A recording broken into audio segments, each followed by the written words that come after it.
again and welcome back to the Royal Albert Hall, where we now come to the main event of the evening. And if what we've seen so far is anything to go by, we could be in for a fairly short trip. Lennox Lewis against the Argentinian Jorgé Dascola. And you never know, Jorgé Dracula might give Lennox Lewis a tougher fight from what we've seen as some of his previous opponents. Lionel Washington, the American, was supposed to be Lennox Lewis's opponent tonight, but sadly for the American, his manager died just a week or so ago, so not unnaturally he pulled out of that fight. So Jorgé Dascola comes into the breach, and here's the Argentinian flag. And there is Brendan Ingle. Over who boxed earlier, leading the man in.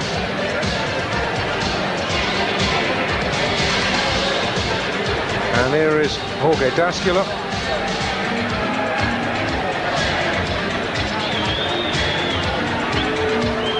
And our good friend Thomas Covington, as you pointed out, Jim. That's right, enjoying the entertainment as he walks in without having to take any punches this time. And enjoying a glass of the stuff that cheers as well, by the looks of things. Well, why not when you've just been in for a hard fight with Errol Christie?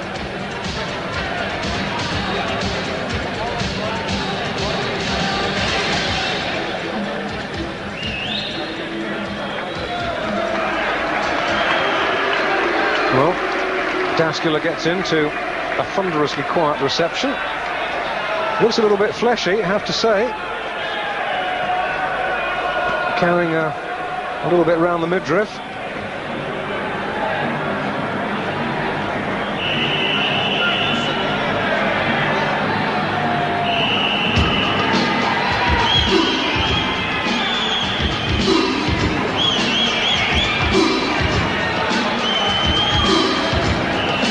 Time for the arrival of the man I suspect that the bulk of the crowd here tonight at the Royal Albert Hall have come to see. Lennox Lewis going for win number 10 in fight number 10.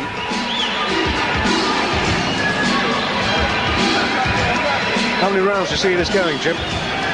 Very impressive Lennox's Lewis last appearance, and that didn't go too far. And that will run against a bad fighter in Mike Simuli. So tonight I'm expecting Lennox to not hang around too long. I think as soon as he lands the big bomb, we could see this man crumble. I've got a lot of faith in Lennox Lewis. He's an Olympic gold medalist, and at this early stage of his career, I think he's going to wipe the opposition out. Is that good?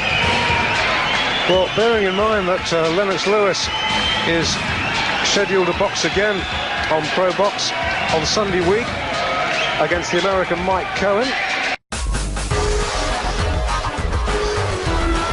He'll be looking for a quick night tonight. The man himself, the bodyguard of Beef Eaterettes. Lennox looks calm and ready to go to work. He's all business, this man, when he steps inside the ring. Frank Maloney holding the ropes open, and here's Lennox Lewis. A little bit of intimidation. Larry O'Konnell says, enough of that.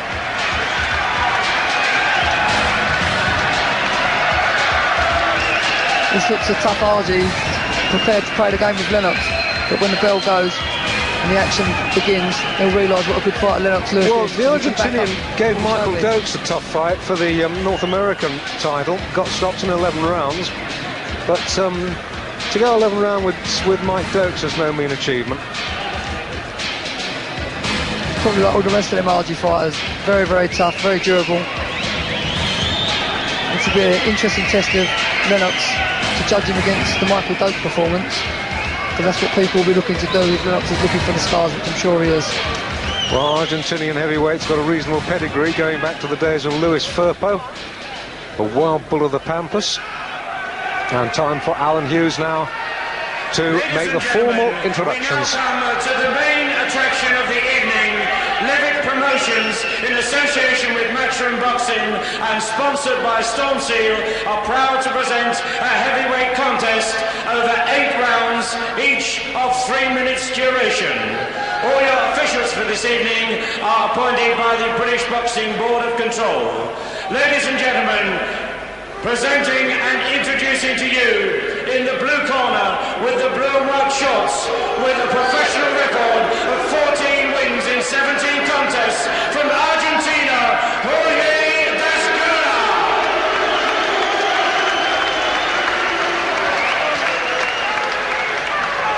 And his opponent in the red corner with the red shorts, the reigning Olympic heavyweight champion from London, Леннокс Lewis, his last two have ended inside a round. His builders coming from Crayford in Canada. Jorgé Dascola scaled at 15 stone, 13 and a half pounds. Леннокс Lewis, 16 stone, 8 and a half pounds. Well, a good half stone plus weight advantage for Lennox Lewis. And believe me, when these two men come together, you will see that the Argentinian is dwarfed. And he's not a small man.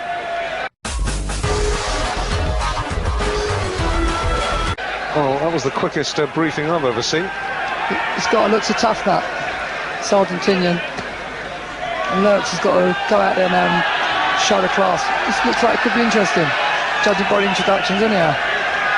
Certainly no love lost. Larry O'Konnell might have his job cut out. Round one was scheduled for 8. Lewis red, Dascola blue. Right hand, knocked down, inside 10 seconds.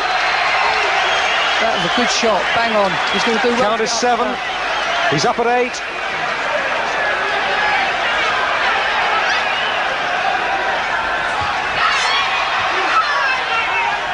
The Argentinian desperately trying to get the jab working. Caught again. Lennox very calm, looking to pick the shot, not going crazy. Hand slung low. But Lennox knows he's got the power to put the man on the deck.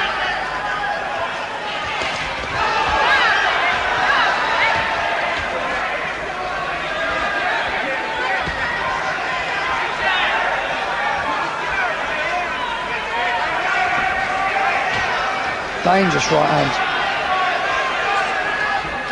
Well, Lewis has shown us once or twice, particularly against one of his fights we featured here on Pro Box against Noel Corliss.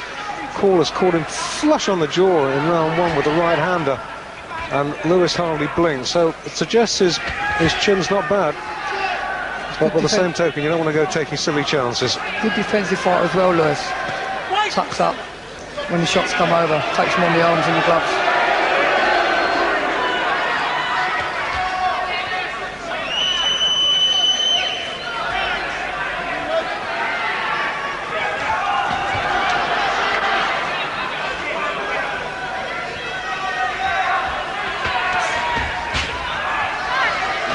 Lewis measuring his man up with the left, brings the right over, a bit ponderous. This guy's been around with a few tough guys and shown his experience there, just holding up, letting his head clear. He's still feeling the effects of that right hand from Lewis.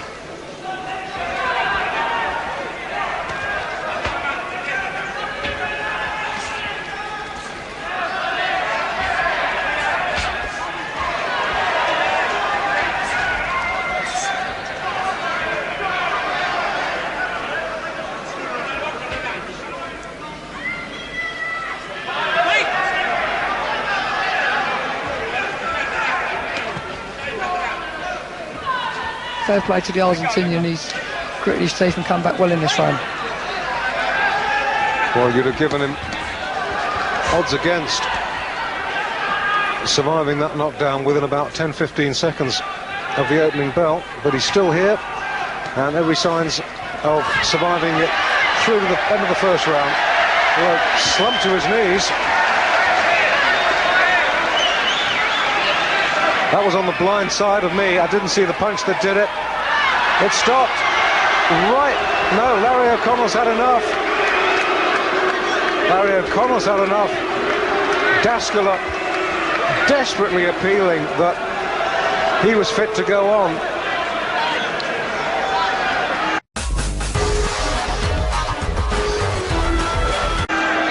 Maybe we'll take another look at that, because as I have to say, the punch that caused the damage happened on the blind side of me. I was obscured, or my vision was obscured by Lennox Lewis's body.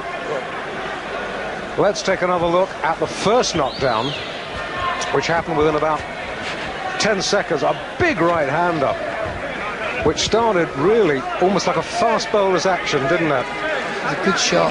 Now let's all learn something.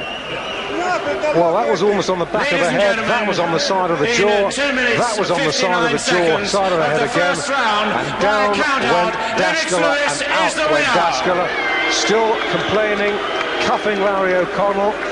That's not designed to win him a welcome back in the British rings. Now, we'll be hearing from Lennox Lewis in just a matter of seconds. Gary Newbon is scrambling up into the ring to grab a word with him. As far as Lennox is concerned, he's done his job, and that's all he can do. He's won the Continental style. Let's join Gary Newbon, who's talking to Lennox Lewis. Lennox, that Argentinian didn't do you any favours there. You needed a better workout than that, didn't you? Oh yeah, I felt so. It seemed like he didn't come to box, he just came to hold on and run around. I kind of got over anxious in the first round, but then I started to calm down. Then I hit him with a right hand. The referee stopped it. He could have got out from that, couldn't he? I felt he should have got out. Come all the way from Argentina. He should come here to fight. Mind you, he doesn't speak a word of English. Maybe he didn't understand what was going on. I don't want to make any excuses for him, but it was a bit unsatisfactory, wasn't it? Well, for me as well. You looked very impatient and a little crude, if you don't mind me saying so, in that first round. Like I said, I was a bit over anxious because I hit him with a right hand, and then naturally you want to stop it as fast as possible. But I realized that I was over anxious. Then I started to come after him with my jabs and started to get busy. There's a lot of power there, and we're all hoping that you're going to do great guns. Are you getting a little frustrated with these sort of opponents? Are you urging your management to step it up from 8 rounds and get better opponents? I think it's about time for me to step it up, definitely. When you get guys like this that's coming to run around, I watched the tape on him, and he had an impressive fight with Michael Dokes, and I didn't know he was going to do this against me. Mind you, Dokes isn't in the condition you're in at the moment. No, so I feel really good. Your next opponent, Mike Cohen, has been knocked over several times. That's in 11 days' time. Is that a good idea, having opponents that you can fight twice in 11 days, do you think? No. Well, as soon as I start moving up, I don't think it's a good idea. But right now, while I'm in a building stage, it's good. So, what's your final thoughts on tonight's quickie, live on the screen? Just wait. You're going to see more Lennox Lewis. There is a bit of power there. A lot. Yeah. Thank you. Okay. So, Lennox Lewis, and as he says, we'll be fighting Mike Cohen up in Sheffield on the 20th. That's a Sunday, and we'll be there as well. And make sure you are too. We'll also be seeing Jim McDonnell back in action, which is good news, in a world title fight on June the 27th. Watch this space for more details.